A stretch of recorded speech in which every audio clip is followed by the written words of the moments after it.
BJP తేల్చుకోలేకపోయేది ఏంటంటే ఆంధ్రప్రదేశ్లో లోక్సభ సీట్లు ఎవరికి వస్తాయి, టీడీపీకి వస్తాయా వైసీపీకి వస్తాయా? జగన్ పై ఏం చెప్తున్నాడు, నాకు 25కి 25 తెచ్చుకుంటా, తీసుకొచ్చి మీ చేతిలో పెడతా, మీరు ఏమన్నా వేసుకోండి. పేరుకు వాళ్ళు వైసీపీ ఎంపీలు కానీ బీజేపీ ఎంపీలు గారు పనిచేస్తారు. ఇప్పటిదాకా 22 మంది ఎంపీలు వైసీపీ వాళ్ళు అదే చేశారు కదా, 11 మంది రాజ్యసభ అదే చేశారు కదా. ఆ రాజ్యసభలో టీడీపీకి అయితే అవకాశమే లేదు, 2 years వరకు అవకాశం లేదు. టీడీపీ 0 అయిపోయింది. మొదటిసారి 40 ఏళ్ల టీడీపీ చరిత్రలో రాజ్యసభలో సభ్యత్వం లేదు టీడీపీకి. సో ఆడ వైసీపీకి 11 సీట్లు ఉన్నాయి. సో నేను మ్యాక్సిమం సీట్లు తీసుకొచ్చి మీ చేతిలో పెడతా, మీరు వాడుకోండి అనేది జగన్ ప్రతిపాదన. తెలుగుదేశం పార్టీ మీద నమ్మకం లేదు బీజేపీకి. ఏంటంటే చంద్రబాబు నాయుడు రేపు గెలిచిన తర్వాత ఏం చేస్తాడు? ఎందుకంటే చంద్రబాబు నాయుడు హిస్టరీ తీసుకుంటే అనేక సందర్భాల్లో బీజేపీతో కలిశాడు, విడిపోయాడు. అంటే చంద్రబాబు నాయుడుకి వచ్చేటువంటి పెద్ద ఛాలెంజ్ అంటే కన్సిస్టెన్సీ, క్రెడిబిలిటీ. సో టీడీపీ రేపు ఎక్కువ సీట్లు గెలిచినా మాతో ఉంటుందా? సో నేనే మోడీకి పాఠాలు చెప్తా అంటాడు చంద్రబాబు. సో మోడీ స్వభావం ఏంటంటే ఆయన అద్వానీని కెరియడు. అద్వానీకి భారతరత్న ఇవ్వడం కూడా పెద్ద ప్రెషర్ వస్తే తప్ప ఒప్పుకోలే. అందువల్ల చంద్రబాబు నాయుడు డామినేషన్ ఒప్పుకుంటాడా? సో అందువల్ల మోడీ స్టైల్ ఆఫ్ ఫంక్షనింగ్ లో మీరు గమనిస్తే నితిన్ గడ్కరీని పార్లమెంటరీ బోర్డు నుంచి పీకేశారు, అద్వానీని జోషిని మార్గదర్శక మండలి పంపారు, సుష్మా స్వరాజ్ లో ఫస్ట్ టర్మ్ లో డమ్మీ చేశారు, ఇప్పుడు ఆమె లేదు. రాజ్నాథ్ సింగ్ కామ్ గా ఉన్నాడు కనుక క్యాబినెట్ లో ఉన్నాడు. ఇక నెక్స్ట్ మోడీ 3.0లో అసలు మోడీ సమకాలీకులు ఎవరుండరు చూస్తుండండి. ఇప్పుడు రాజస్థాన్, మధ్యప్రదేశ్, ఛత్తీస్గఢ్ ముఖ్యమంత్రుల ఎంపిక చూడండి. బలమైన నాయకుడు శివరాజ్ సింగ్ చౌహాన్ తీసి పక్క పడేశారు, ఆయన బ్రహ్మాండమైన విజయాన్ని తెచ్చిపెడితే. వసుంధరా సింగ్ అని పక్క పడేశారు, మీకు రమణ్ సింగ్ వీళ్ళందరినీ పక్క పడేశారు. 3 కొత్త వాళ్ళని తీసుకొచ్చారు. బీజేపీ పార్లమెంటరీ బోర్డు తీయండి, అంతా కొత్త వాళ్ళు. సో మన డాక్టర్ లక్ష్మణ్, ఇంకా ఇలాంటి వాళ్ళందరూ, యడ్యూరప్ప. సో అంతా తను చెప్పినాడు. ఇంకా యడ్యూరప్ప ఒక్కరికి తప్పనిసరి పెట్టారు, కానీ మిగతా వాళ్ళంతా మోడీ, అమిత్ షా ఏం చెప్తే అక్కడ సంతకం పెట్టేవాళ్ళే. సో అందువల్ల అలాంటి వారు ఎన్డీఏలో చంద్రబాబు నాయుడిని యాక్సెప్ట్ చేయలేరు, ఎందుకంటే వాళ్ళకి ఎప్పుడు చంద్రబాబు నాయుడు మీద అనుమానమే. అంటే మీరు ఇప్పుడు చెప్తున్న దాన్ని బట్టి మరి భారతీయ జనతా పార్టీ టీడీపీ మధ్య పొత్తు ఉంటుందా ఉండదా? ఈ సస్పెన్స్ అసలు తెరపడుతుందా? అంటే ఎప్పుడో తెరపడక తప్పదు, కానీ ఆ డైలమాకి కారణం అది. అంటే ఒకవైపు ఏమో జగన్ ఆఫర్ ఉంది, నేనే గెలుస్తాను, 20 సీట్లు ఇస్తాను, మీకే మద్దతు ఇస్తాను. బీజేపీకి ఏంటంటే టీడీపీ గెలిచినా మాకే మద్దతు కదా. 2019 నుంచి 2024 మధ్య కాలంలో టీడీపీ 3 ఎంపీలు, వైసీపీ 22 ఎంపీల ఓటింగ్ మీరు తీయని పార్లమెంట్ లో ఒకటే రకంగా ఓటేశారు కదా. రాష్ట్రంలో ఇంత పడి పోరాడుకునే పార్టీలు ఢిల్లీలో ఒకటే రకంగా ఓటేశారు అన్ని విషయాల్లో. మీరు ఈవెన్ అవిశ్వాస తీర్మానం తాజాగా మోడీ ప్రభుత్వం పైన అవిశ్వాస తీర్మానానికి తెలుగుదేశం, జగన్ ఇద్దరు బీజేపీ సపోర్ట్ చేశారు. సో వాళ్ళు ఇద్దరు తమకు సపోర్ట్ చేస్తుండగా మనం ఎందుకు ఒకవైపు ఉండాలి అన్నది బీజేపీ ఆలోచన. అందువల్ల ప్రోయాక్టివ్ గా పొత్తు పెట్టుకోరు.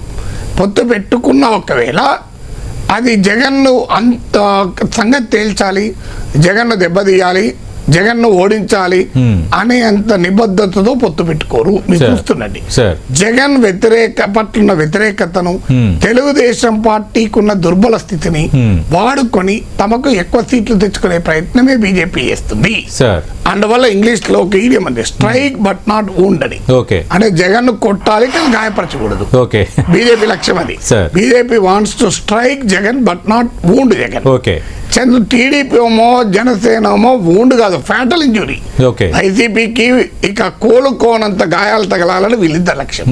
బీజేపీ లక్ష్యం ఏంటంటే కొట్టాలి, గాయం తగలకూడదు. సో ఆ వ్యూహాల్లో కూడా తేడా ఉంది.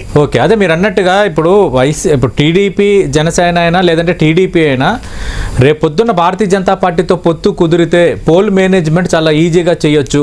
పోల్ మేనేజ్మెంట్ విషయంలో జగన్మోహన్ రెడ్డి ఎదుర్కొనే పరిస్థితి లేదు, ఇవన్నీ మాకు కలిసి వస్తాయని లెక్కలేసుకుంటున్నారు. నిజంగా ఆ వాతావరణం క్రియేట్ అవుతుందా?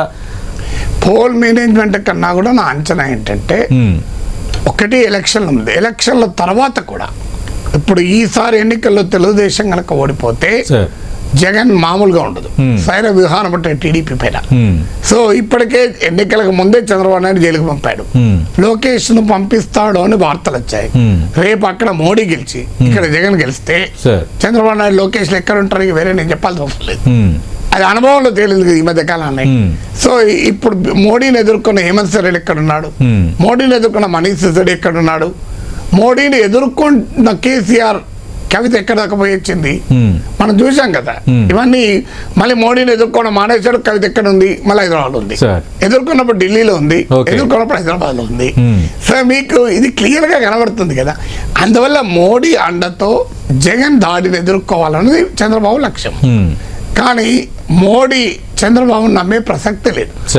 బీజేపీ అగ్రనేత చెప్పాడు 2014లో, ఇప్పుడు కాదు 2014లో టీడీపీతో పొత్తుల చర్చలకు పోతుంటే పిలిచాడు మోడీ. ఎక్కడికి పోతున్నావు అన్నాడు. ఎక్కడికి పోతున్నావు తెలుసా అన్నాడు. తెలుసండి, ఇట్లా చంద్రబాబు నాయుడుతో చర్చలు పోతున్నా అని గుర్తు పెట్టుకోవాలి చంద్రబాబు నాయుడు అన్నాడు. అంటే నాకు ఇది బీజేపీ ఒక అగ్రనేత చెప్పిన మాట. అందువల్ల మా మోడీ నమ్మే ప్రసక్తే లేదు చంద్రబాబు నాయుడు అని. సో విచిత్రం ఏంటంటే చంద్రబాబు నాయుడు వ్యూహాల్లో ఒక పెద్ద లోపం ఏంటంటే టీడీపీకి రేపేం లాభము అనేది ఆలోచించడం లేదు. ఇప్పుడు మీరు బీజేపీతో కలిస్తే జరగబోయే ఇంకో ప్రమాదం కూడా చెప్తాను. చాలా నియోజకవర్గాల్లో తెలుగుదేశం ఓటింగ్ కోల్పోతుంది. ఇప్పుడు కర్నూలు సీట్ తీసుకోండి మీరు ఉదాహరణకు. సో టీడీపీ గెలవడానికి అవకాశం ఉన్న సీటు. ఒక్కసారి టీడీపీ బీజేపీ పొత్తు పెట్టుకుంటే అక్కడ కనుక బీజేపీ పోటీ చేస్తే గెలుస్తుందా? సో కర్నూలుకున్న సోషల్ కాంపోజిషన్ రీత్యా అక్కడ బీజేపీ పోటీ చేస్తే క్లియర్ గా వైసీపీ గెలుస్తుంది. మీకు ఒక ఉదాహరణ, గుంటూరు టౌన్ ఉంది.